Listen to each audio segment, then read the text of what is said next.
आणि एकदा दशरथ मग त्यावेळेस गेलेत वशिष्ठांकडे. वशिष्ठ म्हणले तुम्ही कशाला आलात माझ्याकडे? नाही म्हणले मी एक तक्रार घेऊन आलोय. म्हणले काय तक्रार आहे? म्हणले रामाबद्दल तक्रार आहे. म्हणले रामाबद्दल तक्रार करायला जन्माला यायचं आहे, रामामध्ये कोणते दोषच नाही आणि तुम्ही तर रामावर एवढं प्रेम करता, रामाबद्दल काय तक्रार आहे? राम माझं सगळं ऐकतो. म्हणले सगळं ऐकतो ही तक्रार? म्हणले आम्ही आज जिथं जिथं जातोय तिथं आम्हाला लोक सांगतात महाराज तुम्ही सांगा आमचं पोरगं आमचं ऐकत नाही.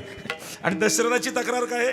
राम माझा असा मुलगा आहे सगळं ऐकतो. म्हणजे कळत नाही मला काय म्हणताय तुम्हाला म्हणायचंय ते. अहो म्हणले मला वनवास द्यायचाच नाही रामाला, पण त्या कैकईचे वर आहे त्याच्यामध्ये मी फसलोय आणि रामाला म्हणलं वनवास तुला 14 वर्ष भोगावं लागेल. राम म्हणतो जातो बाबा मी भोगायला वनवास. माझं मत आहे रामाने बंडखोरी करायला पाहिजे, रामाने म्हणायला पाहिजे तुमच्या नवरा बायकोचं काही असो मला का घेणं न देणं वनवास, असं रामाने माझ्या विरुद्ध जायला पाहिजे. पण राम माझा असा मुलगा आहे की राम माझं सगळं ऐकतो. काय रामायण आहे? काय त्या भरताला राज्य मिळालंय, भरत म्हणतो हे राज्य माझं नाहीये माझ्या भावाचं आहे. म्हणून एका वाक्यात रामायण, एका वाक्यात महाभारत बोलू का?